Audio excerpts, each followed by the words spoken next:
Welcome back to the Photography Show TV studio. James is here from Affinity Photo. James, thanks for joining us.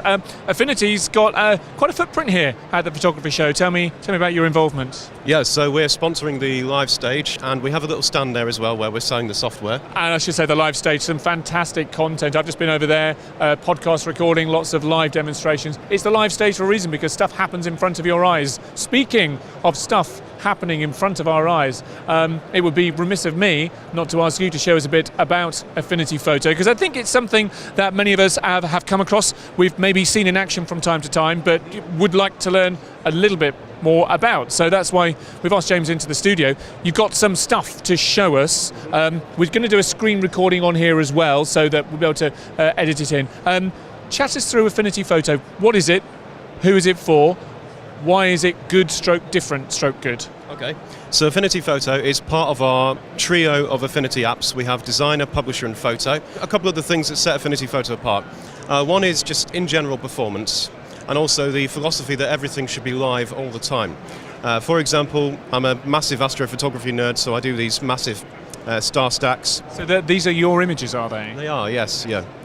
So for example, let's take a typical filter. Let's say I want to apply a radial blur to this stack of Polaris star images. Okay.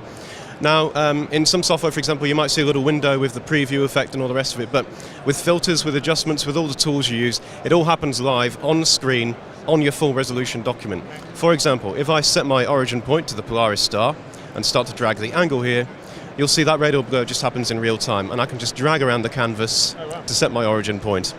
The other great thing is, if I cancel out of that, we have these things called live filter layers. Okay, so I can add this radial blur as a live filter layer instead. You see on the layers panel here, it now shows up. So I'm going to do exactly the same. Okay, I'm going to drag my angle so I can have a nice motion blur around the star. It's a bit excessive, but we'll leave it like that for now. But because it's now a layer, this just renders in real time on top of all of my layers in my document stack. I can hide it because it behaves like a layer. I can show it again. I can double click, go back into the settings, and of course I can mask it and do all kinds of stuff with it. And just before I move on, I will point out, I'm just going to close this document down, and I'm going to show you how big this file is. So it's nearly 8 gigabytes in size. 8 gigabytes in size, and you were processing that in real time, and it was changing in front of our eyes. That's quite impressive. I mean, how much of that is the software, and how much of that is the powerful MacBook Pro that you've got? It's mostly the software, because let me show you. Let me just drag this file in and load it again. So that's the nearly 8 gigabyte file, and it loads in just about under 2 seconds. So actually, I kind of shot myself in the foot. That's a disadvantage, isn't it? You haven't got time to go and make a cup of tea, have you? So yeah, that's because I like to keep all the original files from the original stack, but that just loads just instantaneous like that. Okay. So we have a streamlined file system. What else do you got for us? I will show you quickly 360 live projection. This came in a couple of years ago for version 1.5, and you can take an unmapped, what's called an equirectangular 360 by 180 image. You can jump into live projection.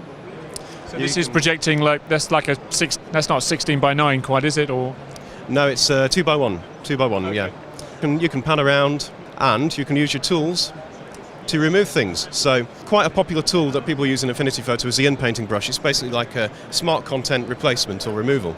So I can in-paint myself and my lovely car out. There we go, disappeared without a trace. We've got this massive tip of palettes here as well, so let's get rid of them because they're a bit unsightly.